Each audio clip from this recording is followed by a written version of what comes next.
Welcome to my YouTube channel Rohit के notes. आज हम डिस्कस करेंगे एक्सरसाइज 3.3 क्वेश्चन नंबर 7 से। तो आइए देखते हैं क्या है इसका क्वेश्चंस। तो क्वेश्चन नंबर 7 में हमें पूछा गया है the adjacent figure H O P E is a parallelogram, find the angle measure x y and z, state the properties you use to find them. तो हमें एच ओ पी ई एक parallelogram दिया गया है। तो इस पैरेललोग्राम का हमें एक्स वाई और जेड फाइंड करना है, और फाइंड करने के बाद हमने यहाँ पे कौन सी प्रॉपर्टी यूज की है फाइंड करने के लिए, वो भी हमें लिखना है। तो आइए सॉल्व करते हैं। कैसे सॉल्व करते हैं देखिए। तो देखिए एंगल वाई कितना होगा। एंगल देखिए, सबसे पहले एंगल y निकाल लेते हैं। एंगल y इक्वल 40 डिग्री है कि नहीं। एंगल y 40 कैसे मालूम पड़ा। देखिए ये एंगल 40 है तो इसका ऑल्टरनेट एंगल क्या होगा, y होगा, है कि नहीं। ये 40 है तो y भी 40 ही होगा। तो हम लोग यहाँ पे प्रॉपर्टीज लिख देते हैं।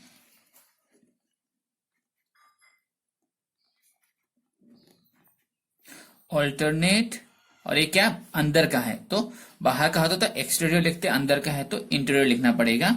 ऑल्टरनेट इंटीरियर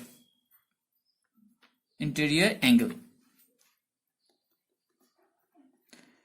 है कि नहीं। तो हमें y तो मिल ही गया, अभी सिर्फ हमें x और z फाइंड करना है। तो अभी देखिए अगर 70 डिग्री प्लस करेंगे, 70 डिग्री कैसे निकलेगा, 70 डिग्री कैसे निकलेगा देखिए, z प्लस 40 करेंगे। अगर z को z और 40 करेंगे तो कितना आएगा, 70 आएगा। क्योंकि ये क्या है, ये करस्पॉन्डिंग एंगल है।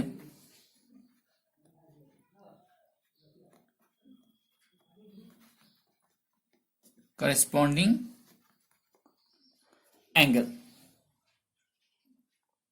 देखिए, ये 70 इक्वल एक्स प्लस जेड कैसा आया। हमें पता है कि जो ये वाला एंगल होता है, ये वाला एंगल जो होता है ये पूरे एंगल का बराबर होता है। ये मतलब पूरा ये एंगल का बराबर होता है कि नहीं, पूरा ये एंगल का बराबर होता है। तो अगर हम लोग 40 और जेड प्लस करेंगे तो हमें 70 मिलेगा, ठीक है। तो ये बात ये है कि ये जो करेस्पॉन्डिंग एंगल, ये और ये हम करेस्पॉन्डिंग एंगल बोलते हैं। तो जो करेस्पॉन्डिंग एंगल होता है वो इक्वल मेजर में होता है। तो ये जितना होगा ये भी उतना ही होगा, मतलब कि 40 और जेड जितना होगा ये वाला एंगल भी उतना ही होगा। तो जेड का वैल्यू कितना है, जेड का वैल्यू हमारे पास नहीं है। तो क्या होगा देखिए, हम इसे क्या करेंगे, अगर हम लोग 70 को 70 ही रखते हैं और 40 को इधर ला देते हैं, माइनस हो जाएगा, 40 इधर आएगा तो इधर प्लस है, तो इसका आंसर कितना आएगा, इसका आंसर आएगा 30 डिग्री। तो यहाँ पे दे सकते हैं। तो देयरफॉर जेड इक्वल 30 डिग्री। तो हम लोगों ने y भी निकाल लिया और हम लोगों ने z भी फाइंड कर लिया। अब हमें निकालना है x। तो देखिए x कैसे निकालेंगे, अगर हम लोग x प्लस जेड प्लस 40 करेंगे तो हमें क्या आएगा, 180 आएगा। मैं बोल रहा हूं कैसे आएगा, देखिए पहले लिख लेते प्रॉपर्टीज। एडजेसेंट एंगल, देखिए ये जो x है, ये x किसका एडजेसेंट है, ये x, ये x जो है इसका एडजेसेंट एंगल है कि नहीं। तो एडजेसेंट एंगल कितना होता है, 180 होता है। मतलब कि x और हम ये पूरा प्लस करेंगे तो कितना आएगा, 180 आएगा। क्योंकि ये एडजेसेंट एंगल है, एडजेसेंट एंगल हमेशा सप्लीमेंट्री होता है, मतलब कि 180 होता है। तो x का वैल्यू पता नहीं हमें, तो z का वैल्यू कितना था, 30 है, 40 का वैल्यू 40 है, तो 180। तो अगर हम लोग अभी ये तो प्लस कर देते हैं तो कितना आएगा, 70 इक्वल 180। अभी x रख के अगर हम लोग y को 70 को इधर भेज देते हैं तो माइनस हो जाएगा, t माइनस 70, तो x इक्वल कितना आएगा ये, x इक्वल आएगा अगर माइनस करेंगे तो 110 डिग्री। तो हमने यहाँ पे x का वैल्यू पे निकाल दिया, तो ये रहा x का वैल्यू, ये रहा z का, और ये रहा हमारा y का वैल्यू। तो हमें इस क्वेश्चन में इतना ही निकालना था। तो इसके बाद हम आते क्वेश्चन नंबर 8 पे। तो आइए देखते हैं क्या है क्वेश्चन नंबर 8। तो देखिए क्वेश्चन नंबर 8 में हमें क्या बोला है, the following figure GUNS and RUNS are parallelograms, find x and y, length r in centimetre. तो हमें इस क्वेश्चन में GUNS मतलब कि दो क्वेश्चन दिए गए हैं। सबसे पहले जो क्वेश्चन नंबर 1 का सॉल्व कर लेते हैं। सबसे पहला क्वेश्चन क्या है, इसमें क्या है, पहले ये वाला पैरेललोग्राम का सॉल्व करते हैं, उसके बाद हम लोग ये वाला करेंगे। ठीक है, GUNS एक पैरेललोग्राम है और इसका हमें x और y का जो वैल्यू है हमें फाइंड करना है। तो देखिए सबसे पहले हम लोग लिखते हैं, हमें पता है कि SG किसके बराबर होगा, NU के बराबर होगा, NU। क्यों, क्योंकि ये क्या है, ऑपोजिट साइड है, opposite side of a parallelogram are equal है कि नहीं। पैरेललोग्राम के ऑपोजिट साइड्स इक्वल होते हैं, इसीलिए क्या होगा, SG जितना होगा NU भी उतना ही होगा। सो देयरफॉर क्या होगा, SG कितना है, SG का वैल्यू हमारे पास कितना है 3x, तो NU का वैल्यू कितना है 18, ये भी बराबर है। अगर SG इक्वल टू NU होगा तो 3x इक्वल टू 18 होगा। तो सिर्फ x रखेंगे तो इधर जाके 3 क्या हो जाएगा, डिवाइड हो जाएगा, यहाँ पे मल्टीपल उधर डिवाइड हो जाएगा। तो इसका अगर हम लोग सिंप्लीफाई करते हैं तो कितना आएगा, 3 6 18, x इक्वल 6। तो हम लोगों ने x का वैल्यू निकाल लिया। तो अभी हम लोग y के वैल्यू की तरफ जाते हैं। देखिए क्या करना है, y का वैल्यू कैसे निकालेंगे। तो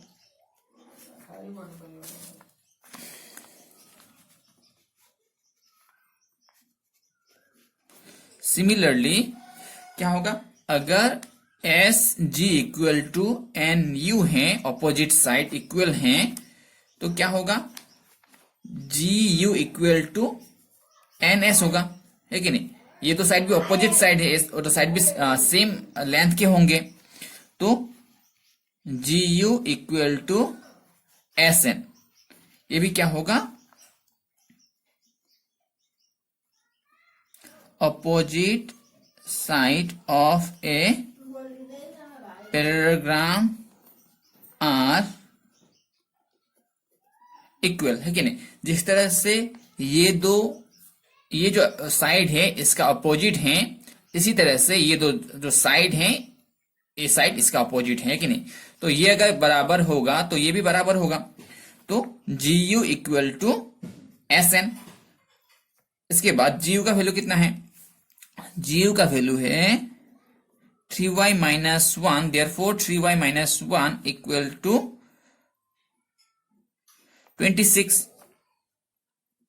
अगर हम लोग 3y रखते हैं इधर और इधर 1 माइनस है तो इधर चला जाएगा, तो क्या होगा, ये प्लस हो जाएगा। तो 3y इक्वल टू 27। तो y इक्वल टू कितना होगा, अगर हम लोग इसको y equal to 27 divided by 3, तो इसको काटेंगे तो कितना आएगा 9। तो y इक्वल टू 9। तो हमें इस क्वेश्चन में इतना ही फाइंड करना था। तो हमने x का वैल्यू और y का वैल्यू निकाल लिया। तो ठीक है, इसके बाद हम आते हैं क्वेश्चन नंबर 8 का जो सेकंड पार्ट था। क्वेश्चन नंबर 2 था, क्वेश्चन नंबर 2 देखते हैं क्या है।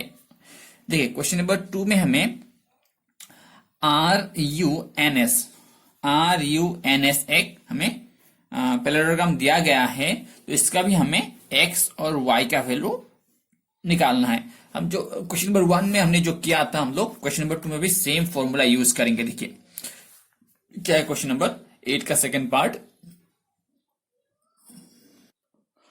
क्वेश्चन नंबर 8 का सेकंड पार्ट, इसमें क्या हुआ है देखिए, मैंने पैरेललोग्राम का शॉर्ट लिखा, ठीक है। Parallelogram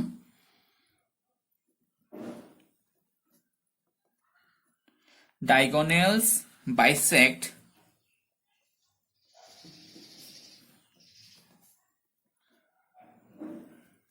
each other। तो पैरेललोग्राम में दो डायगोनल्स एक दूसरे को काट रहे हैं, ठीक है।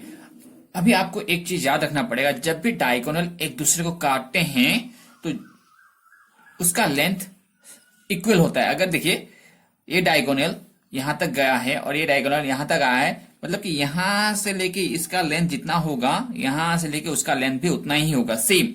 अगर यहां से बाइसेक्ट पॉइंट तक जितना लेंथ है वहां से लेके इस छोर तक भी सेम लेंथ का होता है। इस डायग्राम में मैंने इसे रैंडमली ड्रॉ किया है, इसलिए आपको शायद थोड़ा अटपटा लगे, फिर भी देख लीजिए, समझ लीजिए कि डायगोनल जब एक दूसरे को बाइसेक्ट करते हैं, जिस पॉइंट पे बाइसेक्ट करते हैं वहां से लेके दोनों एंड तक सेम लेंथ के होते हैं। इसके बाद देखिए अभी क्या होगा, अगर बाइसेक्ट कर रहे हैं तो क्या होगा, y प्लस 7 इक्वल टू 20, मतलब कि y प्लस 7 यहां से यहां तक जितना लेंथ है यहां से वहां तक भी उतना ही लेंथ होगा, मैंने बताया हुआ है। तो y प्लस 7 का वैल्यू जितना होगा 20 का वैल्यू भी उतना ही होगा, है कि नहीं। तो y इक्वल 20 माइनस, इधर प्लस है तो इधर माइनस हो जाएगा, है कि नहीं। तो y इक्वल 14, तो y का वैल्यू y इक्वल माइनस करके तो 13 आएगा, y इक्वल 13, y के वैल्यू उन्होंने निकाल दिया। अभी हमें x का वैल्यू निकालना है कि नहीं, तो x का वैल्यू हम लोग ऐसे निकालेंगे।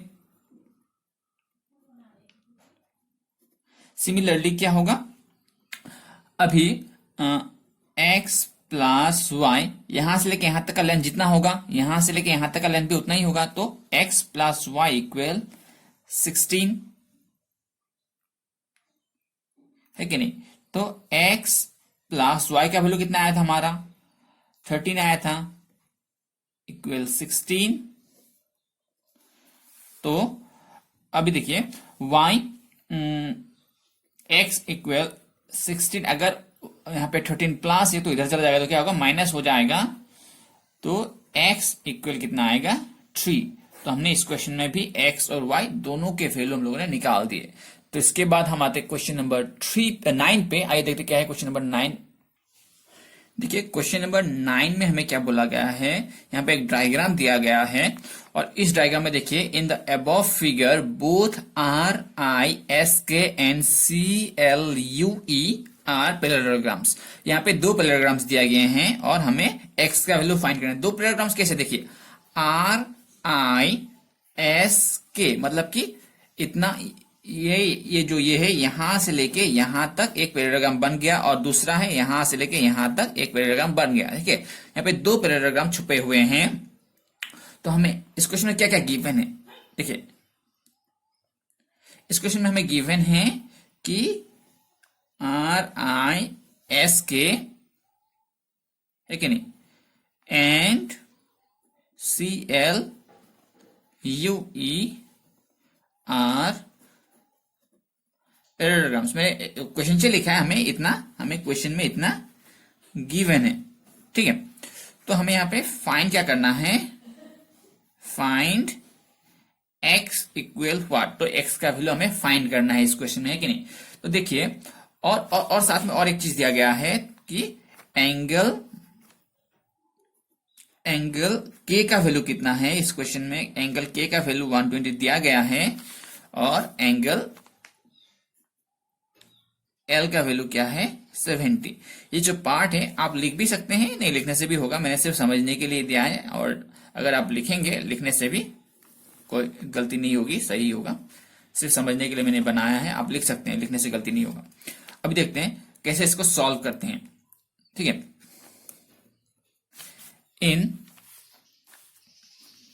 ऊपर कर लेता हूं, पहले हम लोग RISK का कर लेते हैं। इन पैरेललोग्राम RISK, पहले RISK का निकाल लेते हैं, ठीक है। हमें पता है कि adjacent angle of a parallelogram are क्या होता है, सप्लीमेंट्री होता है।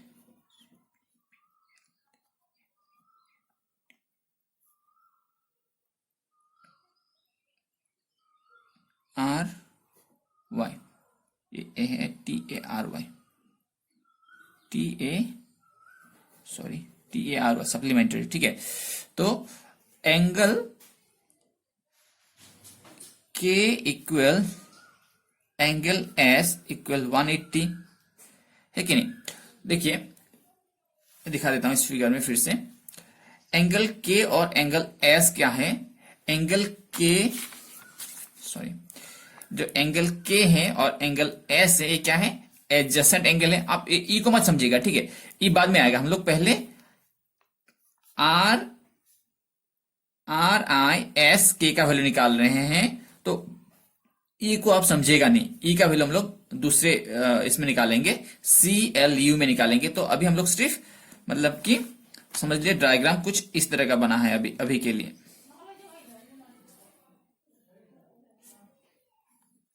अभी के लिए डायग्राम कुछ इस तरह का बना हुआ है, आप समझ लीजिए, ठीक है। तो के का एडजेसेंट क्या होगा, सी होगा, सॉरी एस होगा। के का एडजेसेंट एस होगा, तो के का जितना के का वैल्यू और अगर इक्वल नहीं, के का वैल्यू अगर एस का वैल्यू प्लस करेंगे तो कितना आएगा, 180 आएगा, क्योंकि एडजेसेंट एंगल सप्लीमेंट्री होता है कि नहीं। तो के का वैल्यू कितना है, 120 हमें दिया गया है कि के का वैल्यू 120 है। 120 प्लस एस करेंगे तो कितना आएगा, 180 आएगा। तो एस इक्वल 180 माइनस 120 करेंगे तो हमारा एस का वैल्यू निकल गया। तो एस का वैल्यू निकल गया। अभी हमें निकालना है, देखिए एस का वैल्यू कितना आ गया, 60 आ गया। तो हमने पहले पैरेललोग्राम का हमने सॉल्व कर दिया, ठीक है। अब हम लोग दूसरे पैरेललोग्राम का करते हैं। देखिए दूसरे के लिए तो यहां पे मैं कर लेता हूं, ठीक है। In parallelogram C L U E, इस पे क्या होगा, देखिए इस बार क्या होगा, सी एल यू ई का करेंगे, ठीक है। सी एल यू ई का करेंगे। इस पे देखिए क्या होगा,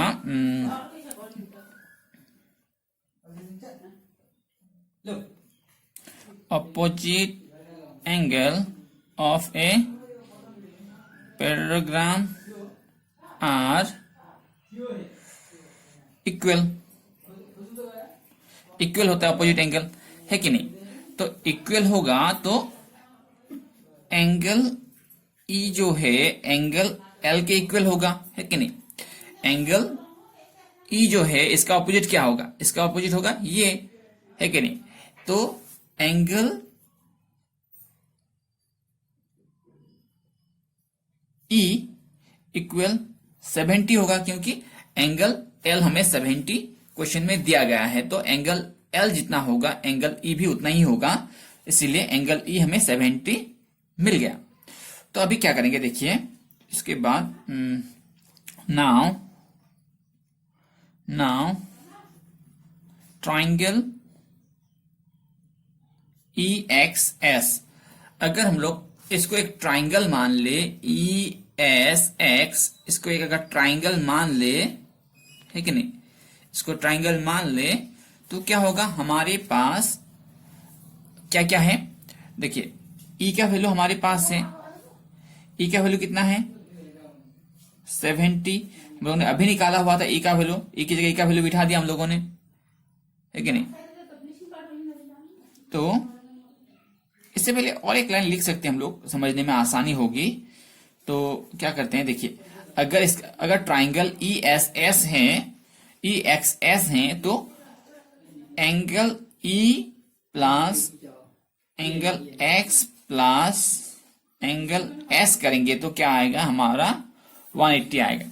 ये करेंगे तो थोड़ा अच्छे से समझेंगे आप लोग। अभी देखिए ये क्या है, यहाँ पे हमें प्रॉपर्टीज लिखना पड़ेगा कि angle sum properties of a triangle, मैंने शॉर्ट में लिख दिया है, ठीक है, angle sum property of triangle, आप इसको फुल फॉर्म में लिखिएगा एग्जाम में। इसके बाद देखिए एंगल ई का वैल्यू कितना है, एंगल ई का वैल्यू है 70, अभी हमने निकाला हुआ था, प्लस एक्स का वैल्यू हमें पता नहीं, प्लस और एंगल एस का वैल्यू भी हमने निकाला हुआ था, कितना है 60 है, इक्वल टू 180।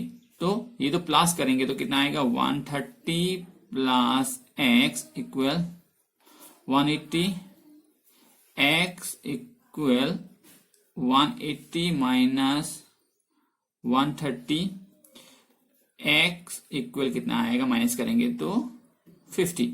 तो हमें इस क्वेश्चन में इतना ही निकालना था। तो अगर आपको मेरा वीडियो पसंद आया तो लाइक, शेयर और सब्सक्राइब जरूर करिए। सब्सक्राइब करने के बाद बेल आइकन को दबाइए ताकि आपको अगली वीडियोस की नोटिफिकेशन मिलती रहे, और इस वीडियो को ज्यादा से ज्यादा शेयर और लाइक करिए। धन्यवाद।